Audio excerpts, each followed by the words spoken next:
ಸ್ಯಾಂಡಲ್ವುಡ್ನ ಬಹು ಬೇಡಿಕೆಯ photographer come cinematographer ಆಗಿರುವ ಭುವನ್ ಗೌಡ ಅವರಿಗೆ ದಿನೇ ದಿನೇ ಬೇಡಿಕೆ ಜಾಸ್ತಿ ಆಗ್ತಾ ಇದೆ. ಫೋಟೋಗ್ರಫಿನೇ ವೃತ್ತಿ ಜೀವನ ಮಾಡ್ಕೊಂಡಿರುವ ಭುವನ್ ಗೌಡ ಅವರು ಈಗಾಗಲೇ ಹಲವಾರು ಸಿನಿಮಾ ತಾರೆಯರ ಫೋಟೋ ಶೂಟ್ಸ್ ನ ಮಾಡ್ತಿದ್ದಾರೆ.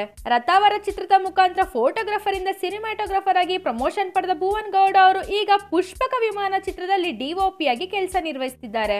ಹಾಗೆ ಇತ್ತೀಚೆಗಷ್ಟೇ ನಮ್ಮ ಬುಲ್ಬುಲ್ ಬಡಗಿ ರಚಿತಾ ರಾಮ್ ಅವರು ಅಭಿಮಾನಿಗಳಿಗೆ ದೀಪಾವಳಿ ವಿಷಯ ತಿಳಿಸುವ ಸಲುವಾಗಿ ತೆಗೆಸಿದ ಫೋಟೋಸ್ಗಳಂತೂ ತುಂಬಾ ಜನಕ್ಕೆ ಇಷ್ಟ ಆಗಿದೆ. ಹಾಗಿದ್ರೆ ಈ ಬೆಳಗ್ಗೆಯ ಫೋಟೋಸ್ ನಿಮ್ಗೆ ಎಷ್ಟು ಇಷ್ಟ ಆಯ್ತು ಅಂತ ಕಾಮೆಂಟ್ ಬಾಕ್ಸ್ ಅಲ್ಲಿ ತಿಳಿಸಿ.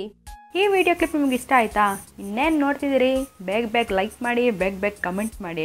And for further updates subscribe to ನಮ್ಮ KFI, ದಟ್ ಈಸ್ ನಮ್ಮ ಕನ್ನಡ ಫಿಲಮ್ ಇಂಡಸ್ಟ್ರಿ.